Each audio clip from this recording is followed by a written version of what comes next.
We are bringing our technology, our consulting services, and our thought leadership to the table. Industry involvement is not new, but it's evolving, and it can really be a game changer.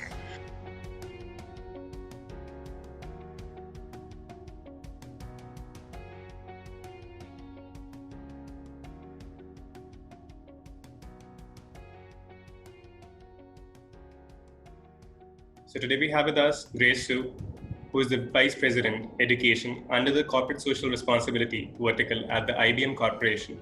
In her current position, Grace manages IBM's global education portfolio, including the PTEC 9 to 14 school model, a public education reform initiative spanning more than 220 schools across 24 countries and 600 industry partners.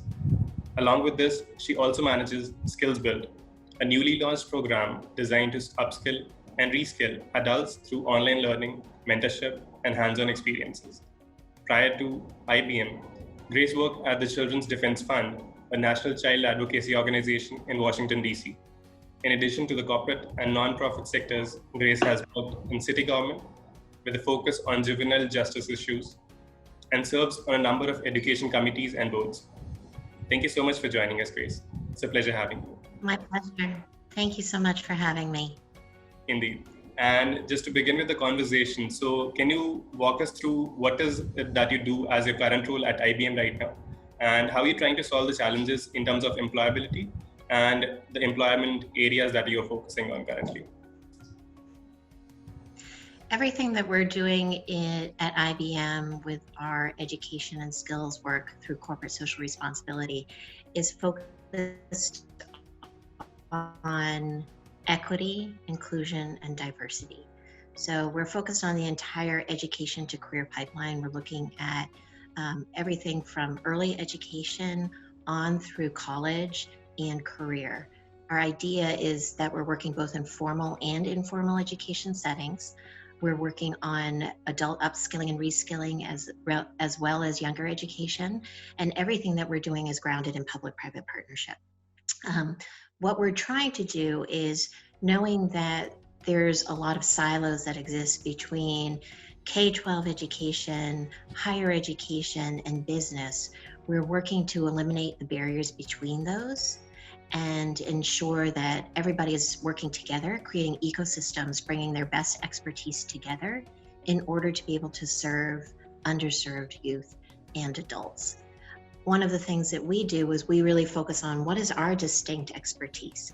So we are bringing our technology, our consulting services, and our thought leadership to the table in order to be able to help the most disadvantaged make the journey from education to a well-paying career.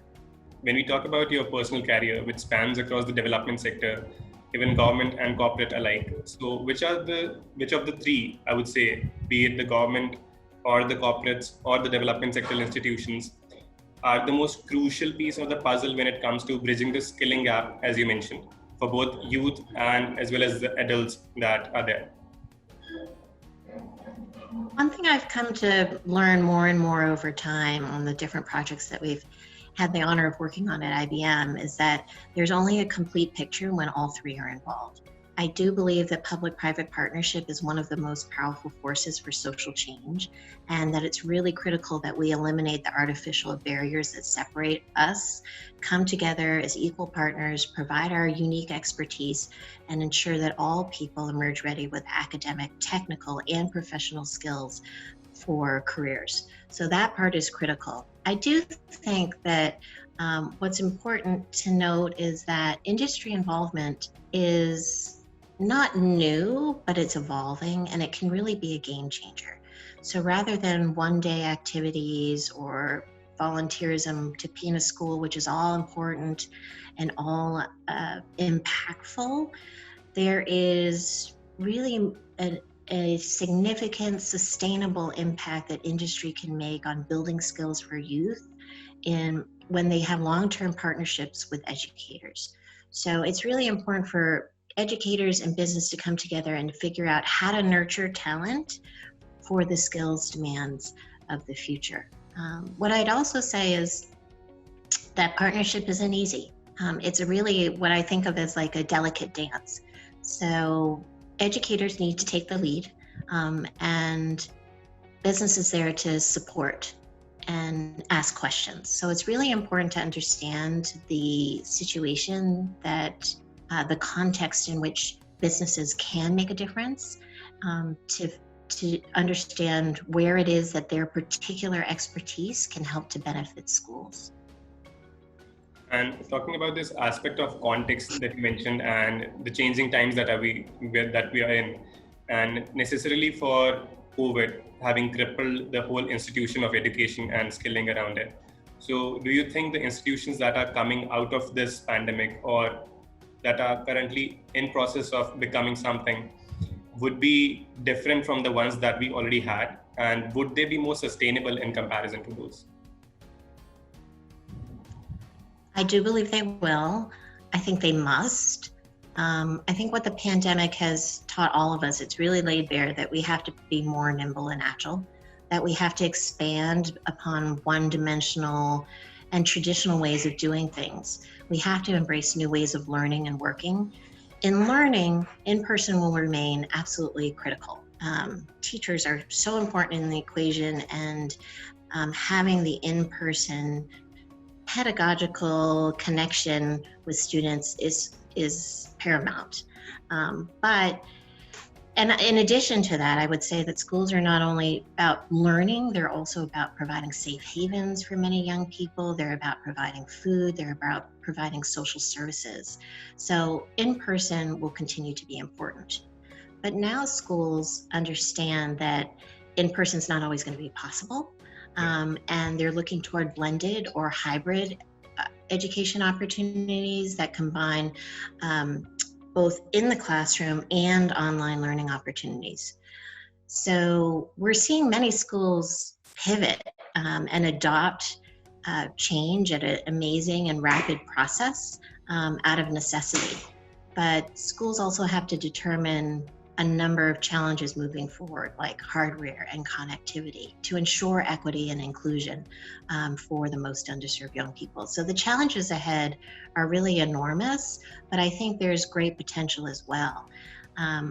I think the blended and hybrid learning can actually enhance education. There's so much that online learning can do to actually create more equity, because it can ensure that students have access to the best online content. It can extend learning beyond hours, and it can give them access to experts around the world. But we have to do it mindfully, deliberately, carefully, to ensure that the benefits reach everybody.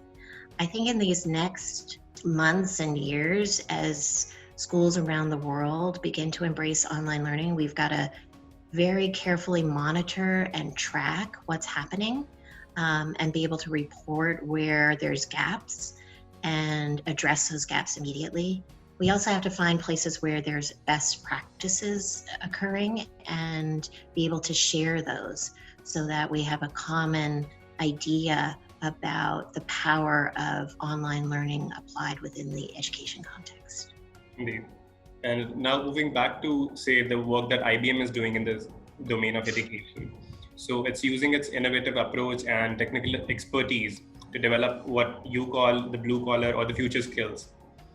And so what are the key thoughts behind the entire approach that you took to creating the whole digital platforms that you're working on currently? And what are the key USPs that you would say are of these platforms as compared to the ones that are already available for people to go? So we are developing platforms that address children in formal and informal education settings, and we're also creating a platform for adults in need of upskilling and reskilling. Everything that we do is free, and it's open source, so it's not just about IBM content, it's about providing the best content. And we're trying to reduce any barriers to participation as possible. So our work for younger children is on Open PTech. And Open PTech provides young people the opportunity to learn skills in emerging technologies, as well as professional competencies. So students can learn about technologies like blockchain, artificial intelligence, cybersecurity, and they can also build the foundation for using those skills by learning about agile and design thinking and how to interview. Students get to earn the same kinds of badges that IBMers earn. So and then they can put those badges on their online profiles, like a LinkedIn, for example. And so when employers see that, or colleges see that they know that those have rigor behind them. In the adult space, we are implementing a new platform called SkillsBuild. And SkillsBuild is designed to take adults from learning all the way up to careers. So adults have the opportunity to assess their skills, and then they can go down career pathways. So cybersecurity, for example, or data science or web development. And they build their skills, earning badges all the way up to being ready for jobs. And again, they're earning badges that professionals earn, and they can put them on their online resumes so that they can be shared with employers. We only have a short shelf life, a moment to make an impact. I was raised in the poorest district in the Bronx, so I saw inequities as a child, but I was surrounded by love and understanding. And so I'm a principal who leads with love, because I know that education creates opportunities even when they don't seem to be possible. What's important about SkillsBuild and a little bit different is that SkillsBuild is partnerships with nonprofit organizations. So rather than just having an online platform in and of itself, which we think is powerful, but to really magnify the impact of our work, we are working with nonprofits who are working with non-traditional adults from non-traditional backgrounds, such as refugees or immigrants or veteran populations. We're working with students as well at ITI schools in India. And we are teaming with them because they really understand the needs of that population, and working with them to implement and integrate the SkillsBuild training with what they're already doing. IBM is actually providing coaches, what we call DSMs or digital success managers, that work with the nonprofits on the ground, providing them with training so that they feel comfortable using these online platforms as well, and helping them understand how to integrate the learning into the training that they're doing on the ground. And we believe that kind of partnership, that public-private partnership, is what's going to help the most vulnerable adults go from skills building to meaningful jobs. Definitely. And as you mentioned about the aspect of partnerships and the way you're amplifying the projects, both SkillsBuild and Open PTech. So how has your experience been in terms of working with the government and academia in India? And what is the plan for leveraging the demographic dividend that India currently has for the next 5 to 10 years for the platforms? In all of our work all around the world, we're working with governments at a very high level to implement our programs in order to ensure they're systemic. And India is no different. We have very strong partnerships in India. Our IBM team in India has very open, agile, entrepreneurial partnerships. India has been amazing in being able to move quickly from idea to deployment. So we've been able to introduce ideas and then see them realized, both with government and nonprofit, and that's been truly amazing. I think the shift in the population structure represents incredible opportunity. We know that the growth in the working age population can increase a country's GDP tremendously, but there's some givens. And we've seen in Asia, for example, when they had the same shift, the GDP rose by 7 times, but in Latin America it was 2 times. So it's really important that the the shift in the population be accompanied by skills building, which India is doing. All right. And how do you see Asia Pacific playing a crucial role in the global skills, like you mentioned, that it already has an effect on the GDP, but as a skill set per se? So how crucial is Asia Pacific in terms of matching the global requirement for the skills that will be required in 2020 and beyond? I think Asia can play a leading role to a great extent. It's a place where there's incredible technology consumption because half of the internet users are in Asia. It's also a place of tremendous technology innovation. And I think for Asia to keep pace with that, it also has to be a place for innovation within education and skilling and workforce development. So all of these things need to come together, and I think it's going to be a place that we look toward, learn from, a place where they also will look toward other countries and learn from as well. But it's just burgeoning, I think, with possibility. Wonderful. And coming to the end of the conversation, so what started as a 6-page draft, as I saw in one of the interviews that you gave, which is SkillsBuild, has now become this global sort of a movement in terms of skill development and skill enhancement. And again, you've also introduced Open PTech as another version of it, where you also skill other students. So what are the future plans for these both initiatives, and what are you looking ahead in terms of creating, I would say, more avenues of sorts or partnerships that you're looking at?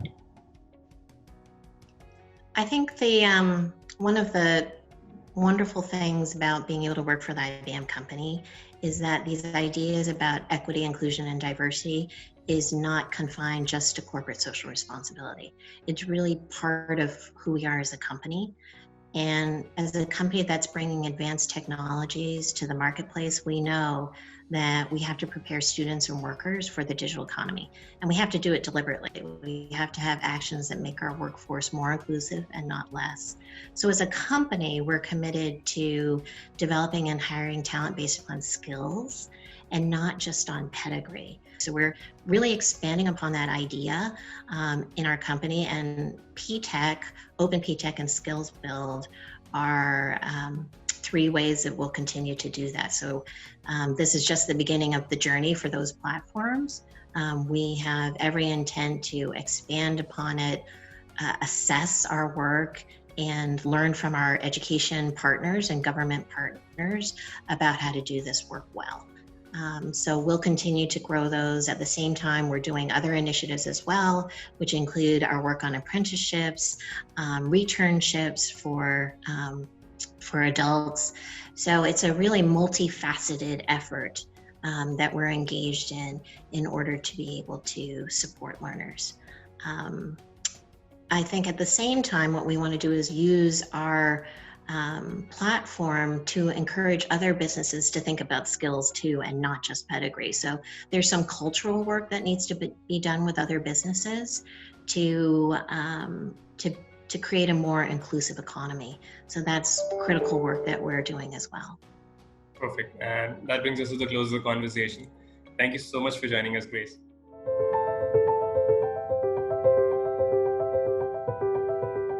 I'm the first in my family to graduate college. I know that without PTech, I wouldn't have been able to go to college because my parents couldn't pay for it.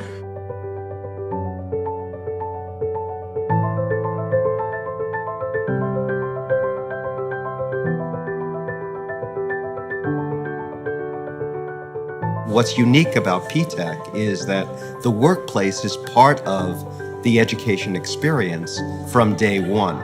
Students have IBM mentors, they have paid internships, they have the workplace skills embedded in the curriculum. It's not 4 years of high school with 2 years of college added onto it. It really is an integrated opportunity to experience the exposure to industry, the exposure to college early, so that way you get a peek at future opportunities. For those students who are in the first 6-year cohort, it's incredibly exciting to know that they have stuck with it. I'm a 19-year-old IBMer and former PTech student. Not many people can say that they interned with IBM, let alone for your very first job at age 17. I'm interning currently as a summer intern. It was my first working experience ever. I learned to network and explore and use my programming skills. IBM is one of the original partners and actually designer of the model, and so it's very, very integrated with the understanding that skills matter. New collar jobs are not white collar and they're not blue collar. They're a combination of workplace skills that are critically important, a credential, and some academic preparation, but it's not defined by a particular degree. It's designed by being work ready. All the research that I've learned at ELA, all the technology skills I've learned, all the creativity skills I've learned is actually going into use into a project with a team. In the future, I would like to see PTech continue to expand to allow many more students the opportunity to experience early access to college and early access to industry preparation. PTech could go from 60, 80, or 100 schools in 6, 7, 8, or 10 states to become the model of excellence for all students. It just goes to show that no matter where you're from or where you live or maybe whatever your household income is, that you can achieve whatever it is that you set your mind to. Everybody thinks that, because we're in poverty, we're gonna stay that way. But because of PTech, we were pushed to see the other side of things.